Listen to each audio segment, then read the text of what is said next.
Hello everyone, मेरा नाम शालिनी नेगी है और मैं एक वीडियो आपके साथ शेयर कर रही हूँ जिसमें हम बायोलॉजी के कुछ इंपॉर्टेंट टॉपिक्स कवर करेंगे। ये टॉपिक कंपटीशन एग्जाम के पॉइंट ऑफ व्यू से बहुत ज़्यादा इंपॉर्टेंट है। इस वीडियो के लास्ट में मैंने कुछ क्वेश्चंस भी दिए हैं जो आपको ये आइडिया देंगे कि कैसे किसी एग्ज़ाम में बायोलॉजी से क्वेश्चंस पूछे जाते हैं। तो स्टार्ट करते हैं हम हमारे पहले चैप्टर के साथ। तो इससे पहले मैं आपको बायोलॉजी का एक इंट्रोडक्शन दे देती हूँ कि अगर हम बायोलॉजी वर्ड पढ़ते हैं, बायोलॉजी वर्ड को देखें, सो बायो को का मतलब होता है जीवन। मैंने इस वर्ड को ब्रेक किया, तो बायो का मतलब होता है जीवन और लॉजी का मतलब होता है स्टडी। सो इससे हम बायोलॉजी की एक डेफिनेशन, एक परिभाषा समझ सकते हैं कि विज्ञान की वह, साइंस की वह ब्रांच ऑफ साइंस, विज्ञान की वह शाखा जिसमें हम जीवन का और या हम कहेंगे कि जीवधारियों का अध्ययन करते हैं। इसमें बहुत सारे नियम और सिद्धांत दिए गए हैं, ठीक है। बहुत सारे नियम दिए गए हैं और काफ़ी सारी थ्योरी यानी सिद्धांत दिए गए हैं बहुत सारे वैज्ञानिकों द्वारा, बॉटनिस्ट द्वारा। इन सारे लॉज को हम पढ़ेंगे एग्जाम पॉइंट ऑफ व्यू से, जो हमारे लिए इंपॉर्टेंट है वो कवर करते हुए चलेंगे। तो हमारा सबसे पहला चैप्टर हम स्टार्ट करते हैं सेल के साथ, जो जीवन की सबसे छोटी इकाई है, ठीक है। हम सेल को बोलते हैं कि ये जीवन की सबसे छोटी इकाई। Cell is known as the smallest unit of life, ठीक है। हम इसको बोलते हैं स्मॉलेस्ट यूनिट ऑफ लाइफ। इसके बारे में अगर हम बात करें तो कोशिका के अध्ययन को देखो, सबसे पहली चीज़ है कि जो स्टडी ऑफ सेल होती है, स्टडी ऑफ सेल यानी कोशिका का अध्ययन। कोशिका के अध्ययन को हम साइटोलॉजी कहते हैं। अगर आपको क्वेश्चन आएगा कि which of the following is known as the study of cell, तो हम टिक करके आएंगे साइटोलॉजी के ऊपर, ठीक है। तो cytology is known as the study of cell. इसमें हमें दूसरी चीज़ ये समझनी है कि सेल को जो है सबसे पहले, कोशिका शब्द का जो प्रयोग था सबसे पहले सर्वप्रथम रॉबर्ट हुक ने किया था, ठीक है। सो ये जो कोशिका वर्ड है, ये सबसे पहले जो टर्म जिसने दी थी वो थे हमारे रॉबर्ट हुक। रॉबर्ट हुक ने सबसे पहले 1665 में ये टर्म हमें दी थी। और सबसे पहले जो है एंटनी ल्यूवेनहॉक, एंटनी ल्यूवेनहॉक जो थे, इन्होंने इस एक जीवित सेल को सबसे पहले देखा था, ठीक है। अब जिसे मैं आपको बता रही थी कि इसमें बहुत सारे नियम और सिद्धांत होते हैं, तो इसमें से हमारे सबसे पहले एक हमें ये चीज़ समझना है कि हमारे पास एक थ्योरी आई, सेल थ्योरी, ठीक है। ये दो वैज्ञानिक थे, स्क्लीडन और शिवान, उन्होंने ये सेल थ्योरी दी। और इस सेल थ्योरी में उन्होंने ये बोला गया कि कोशिका जो है ये कार्यात्मक और संरचनात्मक इकाई है। कार्यात्मक और संरचनात्मक इकाई है, इसका मतलब होता है कि हमारी बॉडी में, किसी भी ऑर्गेनिज्म में, किसी भी जीव में काम करने वाली सबसे छोटी इकाई जो होती है वो होती है सेल। कोशिका जो है काम करने वाली सबसे छोटी इकाई है। सारे फंक्शंस हमारी बॉडी के इस कोशिका में किए जाते हैं। इसको संरचनात्मक क्यों कहा जाता है? क्योंकि हमारी बॉडी को के ऑर्गन्स हो गए या जो भी पार्ट है, वो बॉडी पार्ट को शेप भी सेल ही देते हैं। फॉर एग्जाम्पल, अगर हम कोई दीवार बना रहे हैं तो उस दीवार को शेप कौन देगा? उस पे लगाने वाली ईंटें, ब्रिक्स जो है उसको शेप देंगी, ठीक है। तो इसी तरीके से हमारे जितने सेल हैं, ये सेल आपस में मिलके बॉडी को क्या करते हैं? बॉडी पार्ट्स को शेप देते हैं, हमारे ऑर्गन्स को शेप देते हैं। इसीलिए इसको स्ट्रक्चरल यूनिट ऑफ लाइफ भी कहा जाता है। तो सेल के जो सबसे पहला, सेल थ्योरी के जो सबसे पहला पॉइंट था, उसने ये बोला कि cell is the functional and structural unit of life, ठीक है। मैंने इंग्लिश और हिंदी दोनों में समझा दिया। इंग्लिश में यहाँ पे, हिंदी में यहाँ पर लिखा हुआ है, कोशिका को कार्यात्मक और संरचनात्मक इकाई कहते हैं, ठीक है। दूसरी चीज़ क्या हो गई कि जो हमारा सेल होता है ना, जो सेल है वो, हर नया सेल जो बनेगा, न्यू सेल जो बनेगा, वो पिछले पुराने वाले सेल से ही बनेगा, ठीक है। तो पुराना कोई सेल था, वो 2 सेल में डिवाइड हुआ और 2 नए सेल बन गए, ठीक है। सो शिवान, इस सेल थ्योरी में स्क्लीडन और शिवान ने क्या बोला कि जो सभी कोशिकाएं हैं वो पूर्व स्थित कोशिकाओं से निर्मित होती है, ठीक है, प्री एग्जिस्टिंग। देखो, पहला पॉइंट तो ये हो गया। दूसरा पॉइंट हमारे पास बनेगा कि जो हमारी जो सेल है वो प्री एग्जिस्टिंग, हमारी जो हमारा सेल है वो प्री एग्जिस्टिंग सेल से ही बनता है। तो फर्स्ट पॉइंट हमारे पास ये हो गया। सेकंड पॉइंट हमारे पास बनता है कि new cell is formed from pre existing cell. Pre existing cell, pre existing cell को बोलते हैं हम पूर्व स्थित कोशिका, यानी पहले से जो एक कोशिका थी, पहले से जो सेल था हमारे पास, उसी सेल से ये दूसरा नया सेल बना है, ठीक है। और तीसरा पॉइंट इसमें ये कहता है कि जो नया सेल बना है ना, न्यू सेल जो बना है, उसमें जो डिवीजन हो रही है, उस डिवीजन में सबसे ज़्यादा इम्पोर्टेंट रोल कौन प्ले करता है? सेल का ब्रेन, ठीक है। सेल का ब्रेन, वो किसे कहते हैं हम? न्यूक्लियस को, यानी केंद्रक को।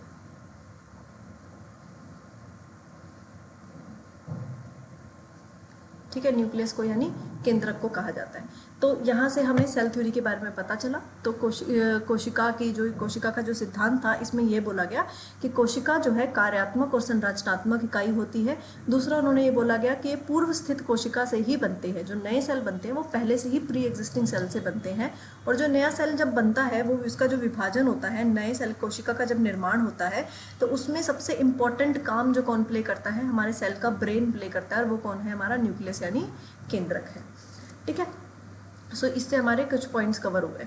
अब यहाँ से अब हम नेक्स्ट पॉइंट पे जाते हैं। अब देखो, सेल के अगर हमें टाइप्स पढ़नी है, ठीक है, अगर हम सेल के टाइप्स को पढ़ते हैं तो सेल के टाइप्स क्या होते हैं? There are 2 type of cell, prokaryotic cells and eukaryotic cells. 2 तरीके के सेल थे, प्रोकैरियोटिक एंड यूकैरियोटिक। हम बोलेंगे कि नया, न्यू एंड ओल्ड, नए ज़माने का और पुराने ज़माने का।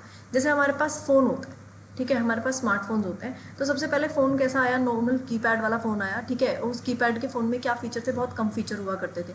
तो अब यहाँ पर जो हमारे पास जो नए फ़ोन है, हम उसमें से वीडियो कॉल कर सकते हैं, हम उसमें व्हाट्सएप यूज़ करते हैं, ठीक है। तो बहुत सारे फीचर्स हैं। तो आप यहाँ पर देख सकते हो, ठीक है, यहाँ पे ये प्रोकैरियोटिक सेल है, इसके पे सिर्फ एक सेल वॉल बनी हुई है, ठीक है, एक सेल मेम्ब्रेन है इसमें, और इसमें सिर्फ और सिर्फ राइबोसोम्स हैं। और आप इसमें ये देख सकते हो कि जो ये न्यूक्लियोइड है, ये वाला जो मैटर है, ये यहाँ पर बिना किसी मेम्ब्रेन के ऐसे ही साइटोप्लाज्म में घूम रहा है, ठीक है, सेल के अंदर बिना किसी मेम्ब्रेन के है, खुला ऐसे ही फ्रीली घूम रहा है। और इसकी एक फ्लैजिला है, एक टेल लाइक की स्ट्रक्चर है, जो इसको मूवमेंट में, चलने में हेल्प करता है। तो पुराने टाइप के जो सेल होते थे प्रोकैरियोटिक, उसमें बहुत कम चीज़ें होती थी, तो फंक्शन करने के लिए बहुत ही लिमिटेड चीज़ें हुआ करती थी। लेकिन यहीं पे आप यूकैरियोटिक सेल की अगर हम पढ़ते हैं, तो यहाँ पे देखो, आपके पास सेल के बाहर सबसे पहले सेल मेम्ब्रेन है, जो ये इसको दूसरे बाहर आउटर एनवायरनमेंट से, बाहर के सराउंडिंग से अलग करती है। दूसरा, फिर इसमें जो न्यूक्लियस है, यहाँ पे न्यूक्लियोइड था, यहाँ पे न्यूक्लियस है, ये न्यूक्लियस मेम्ब्रेन बाउंड है, इसके बाहर भी एक परत है जो इसके अंदर जेनेटिक मटेरियल को, ठीक है, उस सारे जीन्स को, डीएनए को क्या करती है? क्रोमैटिन को क्या करके रखती है? सेपरेट करके रखती है अपने आसपास की चीज़ों से, ठीक है। यहाँ पर देखोगे आप, फिर यहाँ पर कोई और ऑर्गेनलीज कुछ नहीं है। यहाँ पे काफ़ी सारी ऑर्गेनलीज हैं, जैसे गोल्जी बॉडीज़ है, माइटोकॉन्ड्रिया है, साइटोप्लाज्मिक मेम्ब्रेन है, यानी हर एक के ऊपर एक अपनी लेयर है, साइटोप्लास्ट है। तो आप देखते हो कि इसके अपने अलग अलग फीचर्स हैं। तो हम ये अगर हमें सिंपल एक अंतर निकालना है उसका, तो हम सिंपल कैसे निकालेंगे कि प्रोकैरियोटिक सेल पुराने ज़माने के सेल्स होते थे, जिसमें बहुत कम चीज़ें हुआ करती थी, एंड यूकैरियोटिक सेल एक नए ज़माने का सेल है, जिसमें बहुत सारे पार्ट्स हैं, जो हर एक पार्ट अपना अलग फंक्शन परफॉर्म कर रहा है। और यहाँ पे ज़्यादातर चीज़ें जो है, सेल के पास बहुत कम पार्ट्स थे और बहुत कम फंक्शंस परफॉर्म कर पाता था एक प्रोकैरियोटिक सेल, ठीक है। इसके जो डिफरेंसेस हैं वो वीडियो के लास्ट में मैं आपको, जब हम एक एक करके सारी सेल ऑर्गेनलीज के बारे में पढ़ेंगे ना, तो सेल ऑर्गेनलीज के बारे में पढ़ेंगे। सेल ऑर्गेनलीज के बारे में पढ़ते हुए मैं आपको बता दूंगी कि प्रोकैरियोटिक सेल में मिलती है या नहीं मिलती, यूकैरियोटिक सेल में मिलती है कि या नहीं मिलती, ठीक है। उसके बाद हम दूसरे पॉइंट पे आते हैं। देन हमारे पास आता है कोशिका के 2 प्रकार। देखो, कोशिका जो है जीव के अनुसार 2 टाइप्स के होते हैं, एक होती है पादप कोशिका और एक होती है जंतु कोशिका। ये होते हैं प्लांट सेल और ये होते हैं एनिमल सेल, ठीक है। अब इनमें काफ़ी हद तक सिमिलैरिटी होती है, काफ़ी हद तक एक जैसे होते हैं, बस कुछ कुछ डिफरेंस है। जैसे प्लांट सेल में हमारे पास यहाँ पर कोशिका भित्ति होती है, देखो यहाँ पे कोशिका भित्ति होती है और कोशिका झिल्ली होती है, प्लाज्मा झिल्ली जिसको बोलते हैं। लेकिन एनिमल सेल में सिर्फ और सिर्फ हमारे पास प्लाज्मा झिल्ली होती है, इसके पास कोशिका भित्ति नहीं होती, यानी सेल वॉल नहीं होती, ठीक है, इसकी सेल वॉल नहीं होती इसमें, प्लांट सेल में सेल वॉल होती है और एनिमल सेल में सेल वॉल नहीं होती। तो ये कुछ डिफरेंसेस हैं जो हमें पढ़ने हैं। वीडियो के लास्ट में ये सारे डिफरेंसेस मैं आपको शेयर कर दूंगी। अब हम सेल के पहले पार्ट्स पढ़ते हैं कि सेल सबसे पहले बना किन चीज़ों से होता है। फिर ये जितने भी यहाँ पर नाम लिखे हुए हैं इन सभी ऑर्गेनलीज के ये जो कोशिकांग होते हैं, यानी जैसे हमारी बॉडी में ऑर्गन्स होते हैं, जैसे बॉडी के अंदर ऑर्गन्स होते हैं और हर ऑर्गन अपना काम परफॉर्म कर रहा है। जैसे हार्ट अपना काम परफॉर्म कर रहा है, अपना फंक्शन परफॉर्म करता है, ठीक है। हमारा स्टमक, हमारा पेट जो है वो अपना अलग काम कर रहा है। तो हमारे हर एक ऑर्गन, हर एक अंग अपना अपना काम कर रहे हैं। उसी तरीके से सेल के अंदर भी ये सारे ऑर्गन्स होते हैं। ये सारे ऑर्गन्स को हम इंग्लिश में ऑर्गेनलीज और हिंदी में कहते हैं कोशिकांग। तो ये सारे कोशिकांग जो है फंक्शंस अपना अपना परफॉर्म करते हैं। तो इन फंक्शंस को हम पढ़ेंगे और पूरा एक सेल बनता कैसे हम वो पढ़ेंगे। फिर हम जैसे जैसे हमें ये सारे कोशिकांग के बारे में पता चलेगा तो हम लास्ट में ये पढ़ेंगे कि प्लांट सेल में कौन से कोशिकांग उपस्थित होते हैं और एनिमल सेल में कौन से कोशिकांग उपस्थित होते हैं, दोनों तरीके से, ठीक है। सो सबसे पहले हम स्टार्ट करते हैं सेल के टाइप्स। देखो, अगर हम कंपोनेंट की बात करें, सेल के कंपोनेंट की, तो सेल में एक सबसे पहले ये जो पिंक कलर का आप ये मटेरियल देख रहे हो यहाँ पे, इसको बोलते हैं साइटोप्लाज्म। ये प्रोटोप्लाज्म। प्रोटोप्लाज्म जो होता है इसको हम जीव द्रव्य कहते हैं। क्या कहते हैं? जीव द्रव्य कहते हैं। जीव द्रव्य बनता है दो चीज़ों से, कोशिका द्रव और केंद्रक। ये सारा का सारा मटेरियल जो इस सेल के अंदर है, ये पूरा का पूरा प्रोटोप्लाज्म है। प्रोटोप्लाज्म दो भाग से मिलकर बनता है, जिसको हम इंग्लिश में साइटोप्लाज्म कहते हैं और हिंदी में कोशिका द्रव कहते हैं। इंग्लिश में न्यूक्लियस कहते हैं और हिंदी में केंद्रक कहते हैं।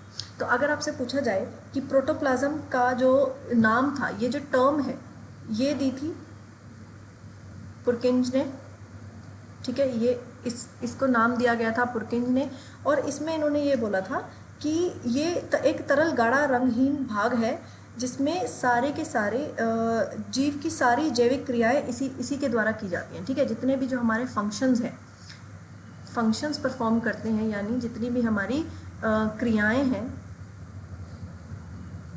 जितनी भी क्रियाएं हैं, ये प्रोटोप्लाज्म द्वारा ही की जाती हैं, ठीक है। तो प्रोटोप्लाज्म क्या है? सेल के अंदर जो भी भाग है, सेल के अंदर जो भी तरल पदार्थ है, रंगहीन पदार्थ है, उसके अंदर जितने भी अंग पार्ट्स घूम रहे हैं, छोटे छोटे छोटे छोटे जो डॉट्स आप देख रहे हो, ये कलरफुल पार्ट देख रहे हो, ये सब, ये न्यूक्लियस, और इस न्यूक्लियस के अंदर भी जितना जेनेटिक मटीरियल भरा हुआ है, ये सारा का सारा प्रोटोप्लाज्म का हिस्सा होता है। इस प्रोटोप्लाज्म को हमने दो भाग में बांट दिया, साइटोप्लाज्म और न्यूक्लियोप्लाज्म। साइटोप्लाज्म वो एक तरल पदार्थ होता है, एक साइटोप्लाज्म एक लिक्विड मटेरियल होता है, एक तरल पदार्थ होता है जिसके अंदर सारे ऑर्गेनलीज जो है वो काम करती हैं। ऑर्गेनलीज जो है वो तैर रही है, ठीक है, घूम रही है। और न्यूक्लियस वो हिस्सा है जिसके अंदर हमारे सेल का सबसे इम्पोर्टेंट पार्ट, यानी हमारे जीन्स, हमारा डीएनए, ये जो है सारा न्यूक्लियस के अंदर होता है। तो ये पूरा का पूरा प्रोटोप्लाज्म का हिस्सा है। प्रोटोप्लाज्म जो है ये इसका जो नाम है, इसकी जो खोज है 1839 में पुरकिंज ने की थी। आपसे एक क्वेश्चन आ जाएगा और आपको ये क्वेश्चन भी आ जाएगा कि प्रोटोप्लाज्म किससे मिलके बनता है? साइटोप्लाज्म और न्यूक्लियस से मिलके बनता है, ठीक है। तो यहाँ पर मैंने आपको एक फ्लो चार्ट में समझाने की कोशिश की है कि कंपोनेंट्स ऑफ सेल, कोशिका के मुख्य भाग क्या होते हैं। अब देखो इससे आगे, अब सेल में हमने यहाँ पर पढ़ा ये सब, अब इससे आगे जब हम और मुख्य भाग पढ़ेंगे तो हम उसको समझेंगे। अगर आप एक सेल की बात करते हो तो एक सेल का, ये सेल है, ठीक है, इस सेल का, इसके बीच में न्यूक्लियस है और इसका मुख्य भाग यहाँ पे बीच में साइटोप्लाज्म है, ठीक है। तो ये पूरा सारा प्रोटोप्लाज्म है। अब इतना हिस्सा, इस सेल का इतना हिस्सा, जो ये रेड वाला हिस्सा है, यहाँ पे ये रेड मटेरियल है, this red material is known as cytoplasm यानी कोशिका द्रव। This black part is known as केंद्रक, ठीक है। ये हो गया हमारा साइटोप्लाज्म यानी कोशिका द्रव। ये जो ब्लैक वाला डॉट है, दिस इज न्यूक्लियस यानी केंद्रक, ठीक है। और ये जो बाहर की आउटर मोस्ट कवरिंग है, इसको हम बोलते हैं प्लाज्मा मेम्ब्रेन,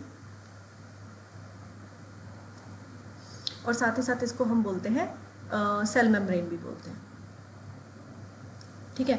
अब पहले हम इनके फंक्शंस पढ़ेंगे। तो कंपोनेंट्स ऑफ सेल की हम बात करते हैं तो प्लाज्मा मेम्ब्रेन और सेल मेम्ब्रेन और साइटोप्लाज्म और न्यूक्लियस, ये तीन कंपोनेंट्स होते हैं सेल के, जो आपको हमें आगे एक धीरे धीरे करके पढ़ने हैं, ठीक है। अगला इस पे आता है। तो सबसे पहले हम आते हैं हमारे टॉपिक पे,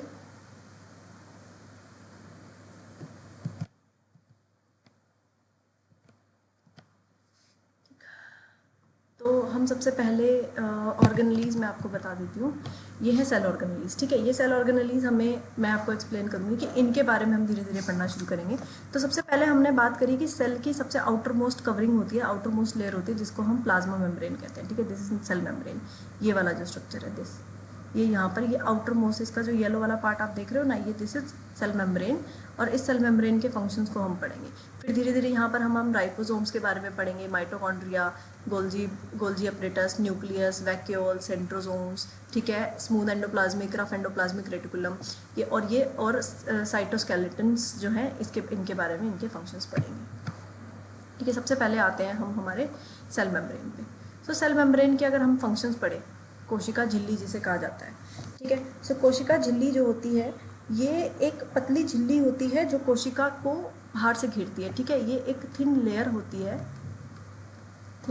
जो सेल को कवर करके रखती है, थिन लेयर होती है जो सेल को कवर करके रखती है, ठीक है। अलग अलग उसमें ये अलग अलग प्रकार की बनी होती है। इसमें सबसे इम्पॉर्टेंट पॉइंट आपको देखो, इसका फंक्शन देखना है हमें। इसका जो सबसे इम्पॉर्टेंट फंक्शन है वो क्या है? एक तो सबसे पहला काम, ये इसको बाहर से कवर करके रखती है। तो कवर करती है तो ये बाहर वाले मटीरियल को अंदर वाली चीज़ों से सेपरेट करके रखती है, ठीक है। ये बाहर वाले मटीरियल को अंदर वाले मटीरियल से सेपरेट करके रखती है। दूसरा इसमें इम्पॉर्टेंट पॉइंट आपको ये पढ़ना है, ठीक है। दूसरा इसमें सबसे इम्पॉर्टेंट पॉइंट हमें फंक्शन ये पढ़ना है कि ये सेमी परमिएबल मेम्ब्रेन होती है, ठीक है। इसको कहते हैं semi permeable membrane. Semi permeable में इसको हिंदी में कहते हैं अर्धपारगम्य, अर्धपारगम्य, ठीक है। ये एक झिल्ली होती है अर्धपारगम्य। इसका अब मतलब क्या होता है? देखो, इसका मतलब होता है कि ये सिर्फ और सिर्फ सेलेक्टेड मटेरियल को ही सेल के अंदर आने देती है। मान लो कि अगर हमारा सेल है और ये इसका न्यूक्लियस है, तो इसमें जो जो चीज़ें इसको चाहिए सेल के अंदर लाने के लिए और सेल से बाहर ले जाने के लिए, ये सिर्फ और सिर्फ उन्हीं चीज़ों को अलाउ करती है जो सेल के फंक्शन के लिए इम्पोर्टेंट होती है, ठीक है। ये उन्हीं चीज़ों को अलाउ करती है जो which is important for sale के फंक्शन के लिए इंपॉर्टेंट होती है। मान लो अगर इसको कार्बन डाइऑक्साइड चाहिए तो, या ऑक्सीजन चाहिए, तो ये क्या करेगी? सिर्फ ऑक्सीजन के ही मॉलिक्यूल्स को सेल के अंदर आने देगी। जैसे यहाँ पे फंक्शन हो जाएगा, फंक्शन होने के बाद जो इसमें वेस्ट मटेरियल बचेगा, जो इसको बॉडी को, सेल को नहीं चाहिए, CO2 नहीं चाहिए, तो वो बॉडी से बाहर, ठीक है। तो this is semi permeable membrane. और इसका जो काम है, ये सिर्फ और सिर्फ सिलेक्टेड मटेरियल्स को ही बाहर आने और जाने देती है, ठीक। इसके बाद आते हैं हम नेक्स्ट पॉइंट पे, वो है हमारा माइटोकॉन्ड्रिया, ठीक है। अब माइटोकॉन्ड्रिया क्या होता है? माइटोकॉन्ड्रिया को हम पावर हाउस ऑफ सेल कहते हैं, ठीक है। Power house of cell, power house of cell क्यों? क्योंकि ये क्या प्रोवाइड करता है? पावर प्रोवाइड करता है। अब देखो, हमारी बॉडी में होती है रेस्पिरेशन। क्या होती है? रेस्पिरेशन, ठीक है। रेस्पिरेशन किसकी प्रेजेंस में? ग्लूकोज और ऑक्सीजन की प्रेजेंस में। ऑक्सीजन और ग्लूकोज से एनर्जी बनती है। तो ये जो एनर्जी वाली रिएक्शन हो रही है, ये हमारे सेल के माइटोकॉन्ड्रिया के अंदर हो रही है। अभी जब हम इससे आगे और ज़्यादा रेस्पिरेशन वाला टॉपिक पढ़ेंगे तो मैं आपको इस रिएक्शन के बारे में भी समझा दूंगी, बट अभी हमें सिर्फ और सिर्फ इसका फंक्शन पढ़ना है कि माइटोकॉन्ड्रिया को सेल का पावर हाउस कहा जाता है। और इसमें एक रेस्पिरेशन प्रक्रिया होती है। हमने जो खाना खाया, ग्लूकोज, उससे हमें ग्लूकोज मिला, और जो हमने सांस ली उससे हमें ऑक्सीजन मिला। इन दोनों के रिएक्शन से, ठीक है, इन दोनों की रिएक्शन से जो प्रोडक्ट बनेगा वो एनर्जी होगी। और यही एनर्जी का इस्तेमाल हमारी बॉडी में सारे फंक्शंस को परफॉर्म करने के लिए किया जाता है, ठीक है। ये पूरा का पूरा जो फंक्शन है, इसके जितने भी हमारी बॉडी में फंक्शंस किए जाते हैं, वो सारे के सारे किसकी वजह से परफॉर्म हो रहे हैं? वो सारे के सारे परफॉर्म हो रहे हैं इस एनर्जी की वजह से। और ये एनर्जी किससे बनती है? ग्लूकोज और ऑक्सीजन से। और ग्लूकोज और ऑक्सीजन की जो ये रिएक्शन है, ये कहाँ हो रही है? हमारे सेल के अंदर हो रही है, इनसाइड आवर सेल। और सेल में भी कहाँ हो रही है? माइटोकॉन्ड्रिया में, ठीक है। इसीलिए इसको शक्ति ग्रह कहा जाता है। दूसरा इसमें एक पॉइंट आपको ये याद रखना है। दूसरा पॉइंट आपको इसमें ये याद रखना है कि ये जो एनर्जी है, ये जो ऊर्जा ये बना रहा है, ये ऊर्जा किस में बना रहा है? ATP की फॉर्म में। किसकी फॉर्म में बना रहा है? ATP की फॉर्म में। इसको बोलते हैं एडिनोसिन ट्राइफॉस्फेट, इंग्लिश और हिंदी दोनों में इसका यही नाम है। एडिनोसिन ट्राइफॉस्फेट इसे कहा जाता है। एडिनोसिन ट्राइफॉस्फेट एक करेंसी की तरह काम करता है, मुद्रा की तरह काम करता है। जैसे हम किसी देश में जाते हैं और हमारे पास वहाँ का पैसा होता है तो उस पैसे से हम वहाँ पे आराम से रह सकते हैं, है ना। तो इसी तरीके से ये जो एनर्जी है हमारी पूरी बॉडी में किस मॉलिक्यूल के फॉर्म में भेजी जाती है? एडिनोसिन ट्राइफॉस्फेट मॉलिक्यूल के फॉर्म में भेजी जाती है। तो आपको इससे क्वेश्चन कैसे आएगा? आपको क्वेश्चन आएगा कि निम्नलिखित में से किसे पावर हाउस ऑफ सेल, शक्ति ग्रह कहा जाता है सेल का? वो होगा हमारा आंसर माइटोकॉन्ड्रिया। दूसरी चीज़ आपको पूछ जाएगी कि माइटोकॉन्ड्रिया की मुद्रा क्या होती है? एटीपी होती है, एडिनोसिन ट्राइफॉस्फेट। ये एटीपी आंसर ऑप्शन में एटीपी भी लिखा आ सकता है और ऑप्शन में पूरा नाम भी लिखा आ सकता है, ठीक है। तो ये चीज़ आपको ध्यान रखनी है, ठीक। नेक्स्ट आते हैं हम अगले नेक्स्ट पॉइंट टॉपिक पे। अगला है हमारा एंडोप्लाज्मिक रेटिकुलम। इसको अंत द्रव्य जलिका भी कहा जाता है। Endoplasmic reticulum also known as अंतद्रव्यीय जलिका, ठीक है। अब इसका काम क्या होता है? देखो, इसका काम होता है, ये दो टाइप के होते हैं, ठीक है। अगर इसके हम टाइप्स पढ़ें तो ये दो टाइप के होते हैं। एक होता है रफ, ठीक है, इसकी शॉर्ट फॉर्म होती है ईआर, ठीक है, रफ एंडोप्लाज्मिक रेटिकुलम। और दूसरा है हमारे पास स्मूथ एंडोप्लाज्मिक रेटिकुलम, ठीक है। ये दो प्रकार का होता है, पहला होता है रफ और दूसरा होता है स्मूथ, ठीक है। अब इसका काम क्या होता है? देखो, इसका काम होता है प्रोटीन, इसका काम जो होता है वो होता है मुख्य कार्य जो है इसका वसाओं और प्रोटीन का संचरण करना, ठीक है। सो ये हेल्प करता है,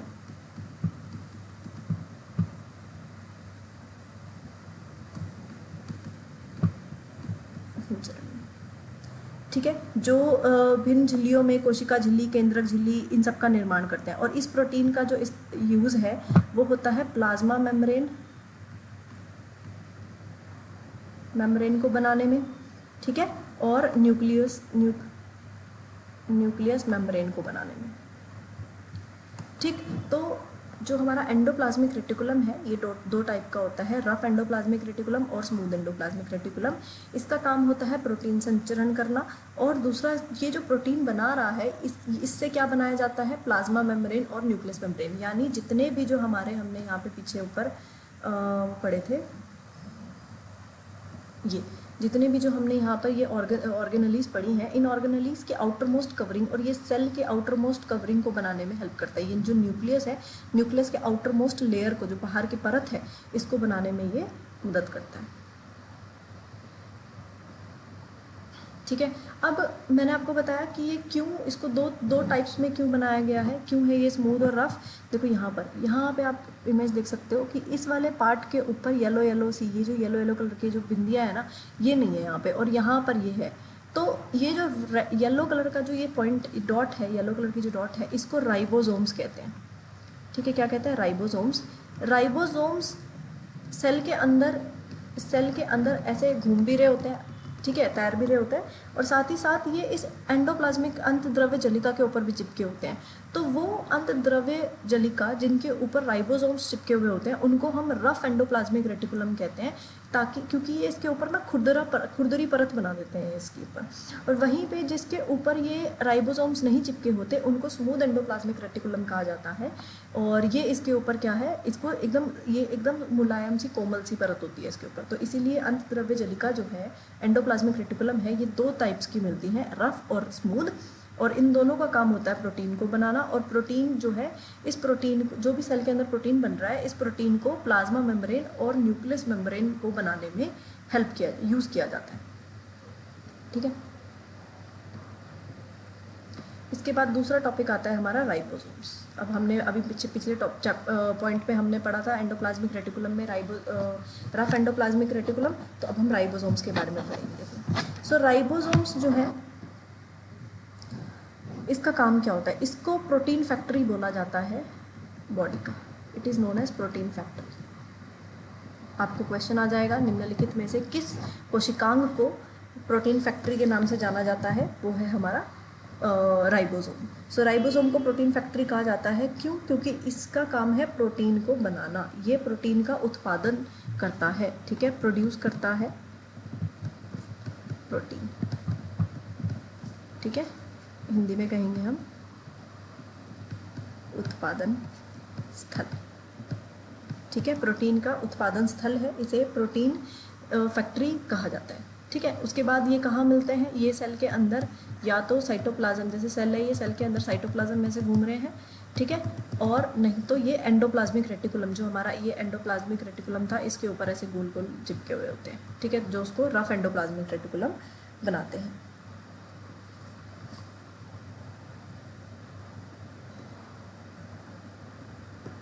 नेक्स्ट आता है हमारा गोल्जी काय, ठीक है।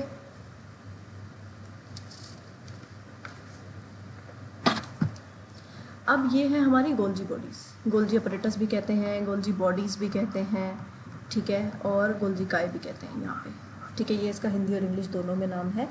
इसका काम है जो गोल्जी कॉम्प्लेक्स में इस कार्बोहाइड्रेट और शुगर का ये संश्लेषण करता है, जो राइबोसोम में प्रोटीन से मिलकर ग्लाइकोप्रोटीन बनाता है, ठीक है, तो ग्लाइकोलिपिड का भी निर्माण करता है। तो इसका काम है जो सेल यहाँ पर राइबोसोम जो है सेल का प्रोटीन का उत्पादन कर रहा है, इसी से ही डिफरेंट और अन्य चीज़ें बनाना, प्रोटीन के अलग प्रोटीन और कार्बोहाइड्रेट्स के अलग प्रोडक्ट्स, कॉम्प्लेक्स मॉलिक्यूल्स बनाना जो आगे सेल को फंक्शन करने में हेल्प करते हैं, ठीक है।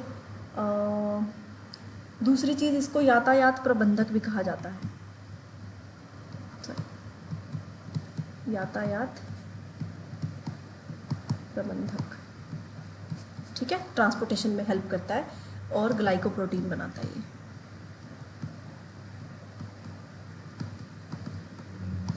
ठीक।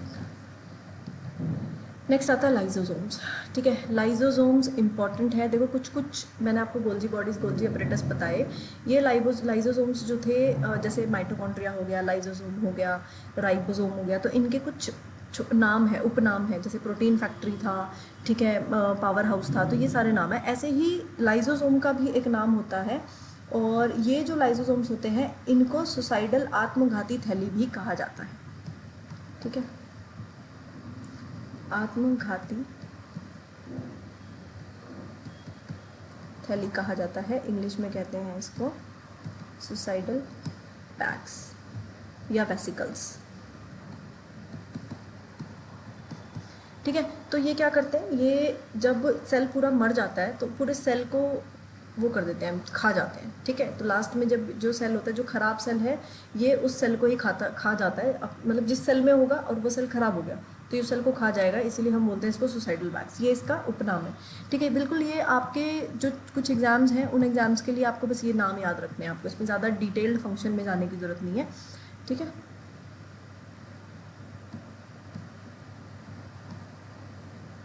इसके बाद आते हैं हम वैक्यूल्स पे, ठीक है। अब वैक्यूल्स क्या होते हैं, वैक्यूल्स होते हैं हिंदी में कहते हैं इसको राजधानी, ठीक है। वैक्यूल्स का काम होता है कि ये सेल को एक स्ट्रक्चर प्रोवाइड करते हैं, ठीक है, सेल को क्या करते हैं, एक स्ट्रक्चर प्रोवाइड करते हैं, जो सेल पूरे के पूरे तरीके से ऐसे पूरा एक शेप में बना रहता है ये। अब यहाँ से आपको देख सकते हैं कि इसके अंदर बहुत सारा तरल पदार्थ होता है, ठीक है, इसके अंदर बहुत सारा जो होता है तरल पदार्थ होता है, ये तरल पदार्थ से भरा हुआ होता है, और इस मतलब कुछ कोशिकाओं में ये छोटा होता है, यानी जंतु कोशिका जो होती है, जो हमारी जंतु कोशिका होती है एनिमल सेल्स में, ये स्मॉल होता है, और प्लांट्स में ये बड़े साइज़ का होता है, ठीक है, स्मॉल साइज़ का, और प्लांट्स में ये बड़े साइज़ का होता है, ठीक। दूसरी चीज़ ये कि इसकी जो आउटर मोस्ट लेयर है ना, ये बाहरी जो परत है, जिस परत से ये मिलके बना हुआ है, ये टोनोप्लास्ट से बनी होती है। कैसे बनी होती है, टोनोप्लास्ट से। इसके अंदर सेल सैप होता है, ठीक है। एक इम्पॉर्टेंट चीज़ इसमें आपको याद रखनी है कि इसमें ओस्मोरेगुलेशन में काम करता है। ओस्मोरेगुलेशन क्या होता है, वेस्ट मटेरियल सेल में से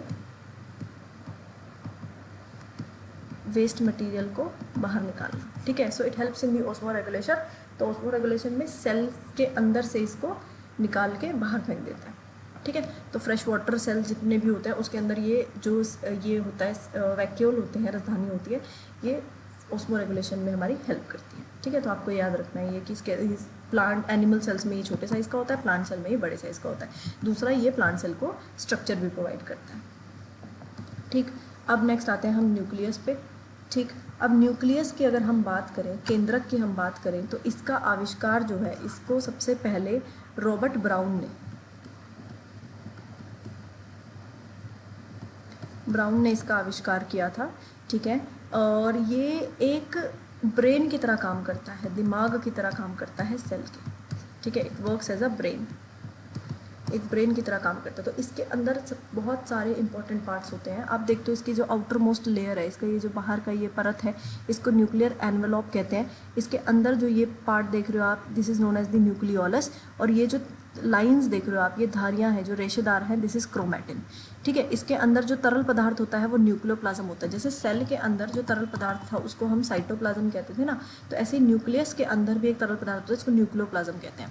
न्यूक्लियस के आसपास एंडोप्लाज्मिक रेटिकुलम ऐसे लगा होता है, चिपका हुआ होता है, और इसके एंडोप्लाज्मिक रेटिकुलम के ऊपर राइबोसोम्स होते हैं, ठीक है। यहाँ पे एक स्मूथ एंडोप्लाज्मिक रेटिकुलम भी लगा हुआ हो सकता है, ठीक। तो ये जो क्रोमोसोम्स है, क्रोमैटिन मटेरियल है, ये इसको हम गुणसूत्र कहते हैं। क्या कहते हैं? गुणसूत्र, ठीक है। ये गुणसूत्र होते हैं। अब ये गुणसूत्र जो होते हैं 24, टोटल 24 होते हैं और 12 पेयर होते हैं, ठीक है, 12 जोड़े होते हैं, ठीक है। मानव में मानव में ये 23 होते हैं।